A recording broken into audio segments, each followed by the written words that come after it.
هموطنان عزیز، یاران مقاومت، اشرف نشانها، درود بر شما و درود بر مجاهدان آزادی در اشرف 3 که به این گرد همایی و تظاهرات شما پیوسته اند.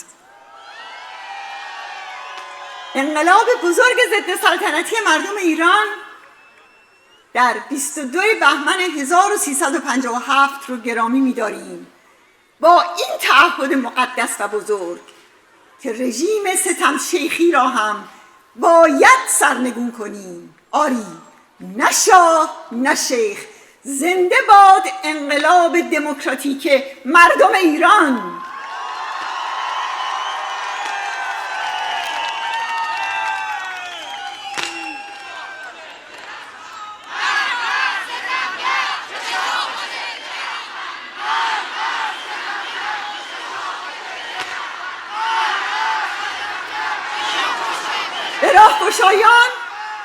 به راهگشایان و راهبران راستین آن انقلاب، از پدر طالقانی تا حنیف و محسن و بدیزادگان و جزنی و احمدزاده و پویان و پاکنژاد، و از خالقان حماسه سیاهکل تا اشرف و موسی، درود درود.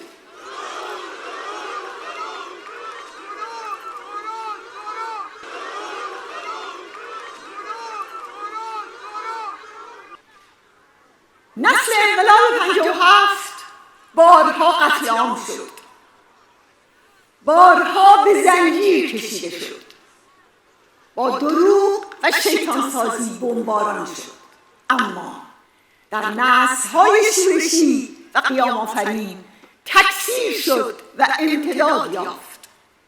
خواستند انقلاب ایران را بسوزانند و خاکستر کنند، اما با رهبری مسعود انقلاب از زیر خاکستر شعله کشید و فروزان شد.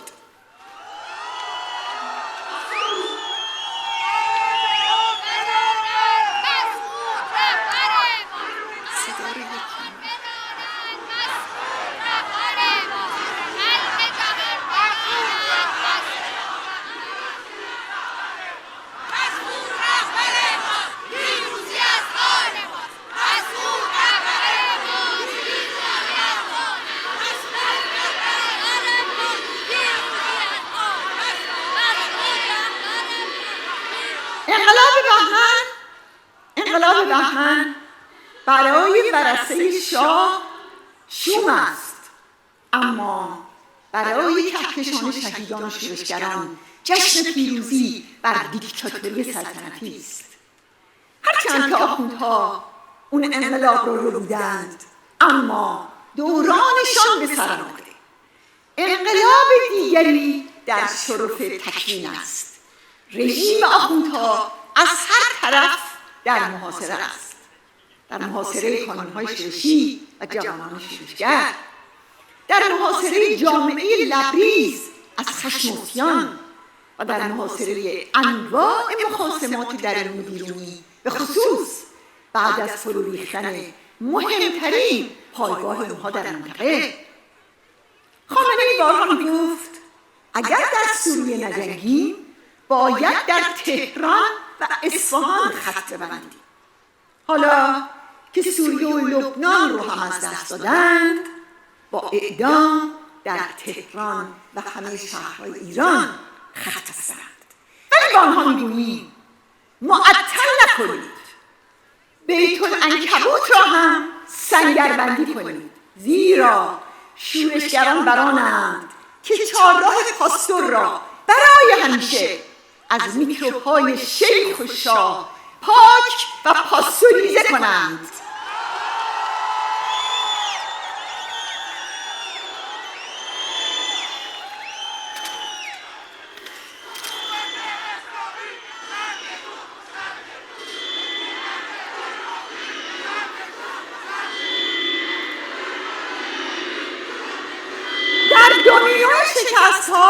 در دومینوی شکست‌ها مدتی بود که باندهای متخاصم رژیم بر سر مذاکره کردن یا مذاکره نکردن با آمریکا به جان هم افتاده بودند. ما میگفتیم و میگوییم بفرمایید مذاکره کنید و در همه زمینه‌ها جام زهر را سر بکشید. گفتیم که برای ما 1000 جام زهر در خدمت 1000 اشرف است. و همین خاطر وزارت اطلاعات رژیم از طریق معاونش گفت مذاکره بزرگترین سموم است، چون میخواهند با مذاکره به ما بگویند یا باید عقب نشینی کنید یا سرنگون شوید. دیروز هم خامنه‌ای خودش حرف آخر رو زد و گفت مذاکره کردن عاقلانه نیست، هوشمندانه نیست، شرافتمندانه نیست. قبلا هم این رژیم گفته بود از ترس مرگ خودکشی نخواهد کرد. اما حرف مردم و مقاومت ایران این است که ای جلاد مرگت فرا رسیده، با مذاکره یا بی مذاکره، با اتمی یا بی اتمی، قیام و سرنگونی در انتظار شماست.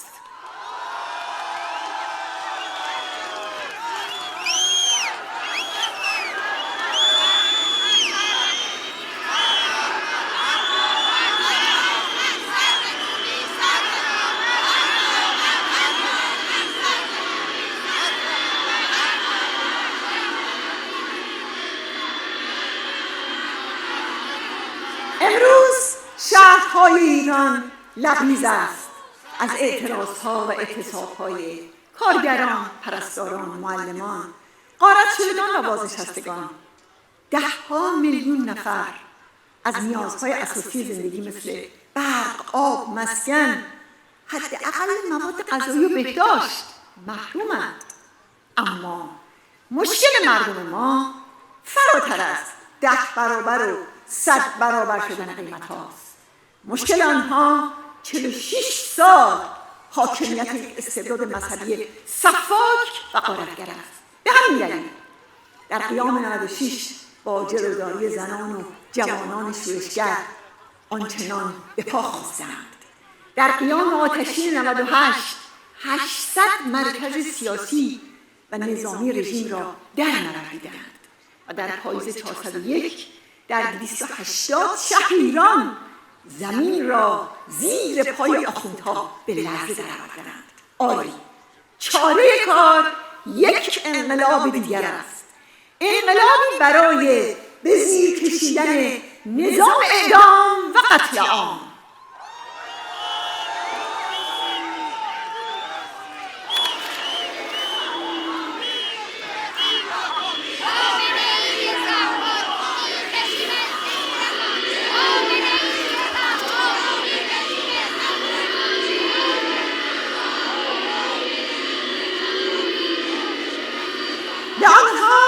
به آنها که حفاظت از وضع موجود یا دست کم بی‌عملی و عافیت‌جویی خودشون رو در زرورق خشونت ترهیزی می‌پیچند و مقاومت و ایستادگی رو خشونت‌گرایی جلوه می‌دهند، می‌گوییم آقایان اگر هدف پنهان کردن مواضع تسلیح طلبانه یا سازشکارانه نیست، بفرمایید با هر روشی که بهتر می‌دانید آخوندها را سرنگون و دموکراسی را برقرار کنید.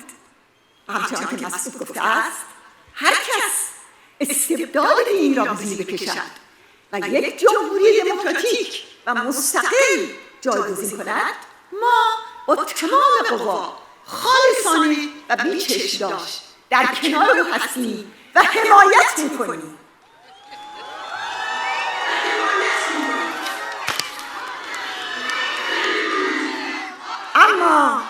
اما جز شورای ملی مقاومت چنین چیزی یافت نمی‌شود.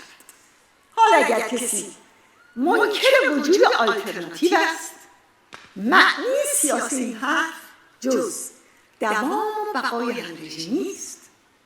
شورای ملی مقاومت ایران از 22 سال پیش طرح جبهه همبستگی ملی برای سرنگونی استبداد مذهبی رو ارائه کرده. این شورا برای اتحاد همه نیروهای جمهوری‌خواه و ملتزم به نفی کامل نظام ولایت فقیه فراخوان داده. اونها که برای استقرار یک نظام دموکراتیک و مستقل و مبتنی بر جدایی دین از دولت مبارزه می‌کند. بنابراین باور کنید دعوا هرگز بر سر این روش و آن روش نبوده و نیست. اصل دعوا و قلب دعوا این است که سرنگونی فاشیسم دینی با هر میزان فداکاری آری یا خیر در این چند دهه ثابت شده هر کس که درد سرنگونی این دیکتاتوری را دارد با جنبش مقاومت دشمنی نمی‌کند و علیه نیروی جنگنده ضد رژیم با آخوندها همزبان و همصدا نمی‌شود. بله، هر کس که خواهان سرنگونی رژیم است صمیمانه از کانون‌های شورشی حمایت می‌کند. تجمع امروز شما در کشوری است که سرود ملی آن مارسیز است. ما هم با آنها می‌خوانیم ای فرزندان میهن برپا، روز افتخار فرا رسیده. در حالی که استبداد علیه ماست پرچم خونین برافراشته شده. گردان‌هایتان را تشکیل دهید برای نابودی مستبدان. به پیش، به پیش.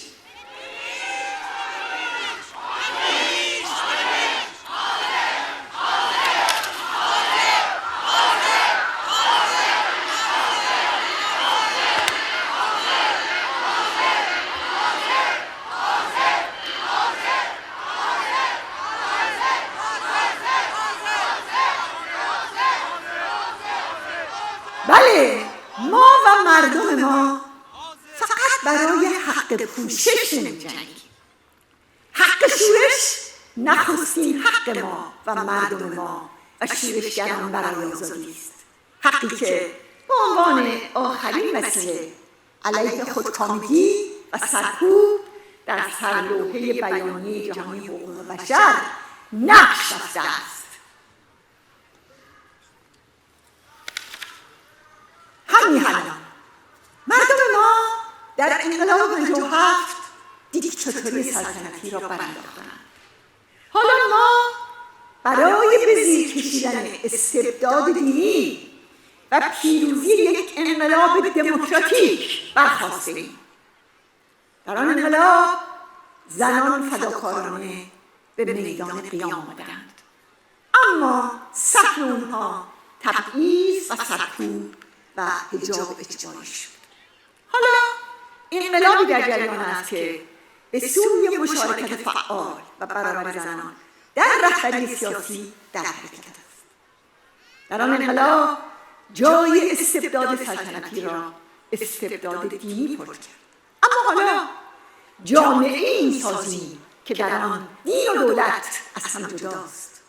جامعه این سازیم که در آن همه ملیت‌ها از هموطنان کرد و عرب و بلوچ و ترکمن به حقوقشان دست می‌یابند.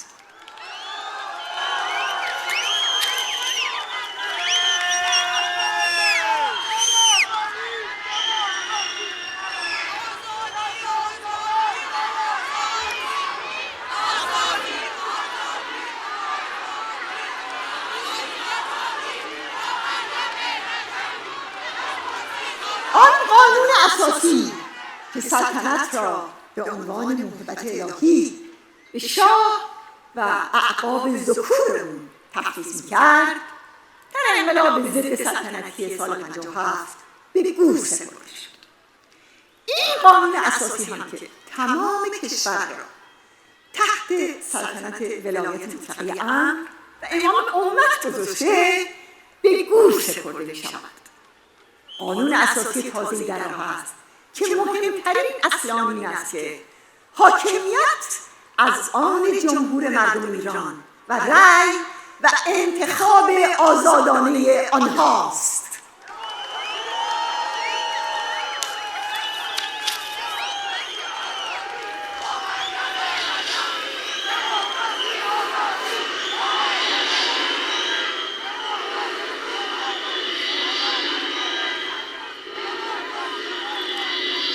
این این است رسالت مقاومت ما که خود را فدا می کند تا راه انتقال حاکمیت به صاحبان حقیقیش گشوده شود، تا راه عموم مردم این میهن برای تعیین سرنوشتشان هموار شود و نیروی سرکوب شده زنان جایگاه تعیین کننده خودشون رو به دست بیاورند.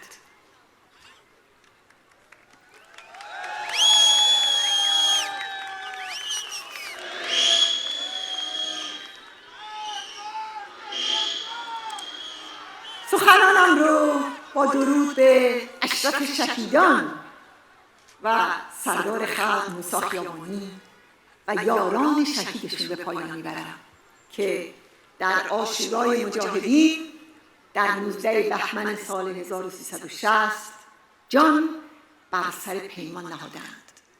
سلام بر آنها که تا آخرین نفس جنگیدند و سنت سرخفام مقاومت به هر قیمت را بنیاد گذاشتند.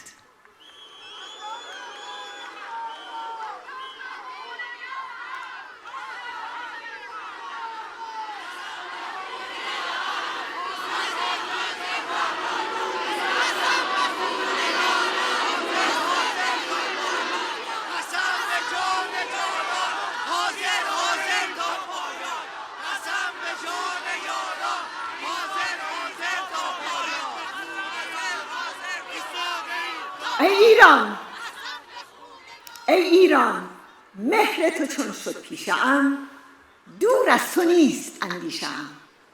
در راه تو کی ارزشی دارد این جان ما، پاینده باد خاک ایران ما.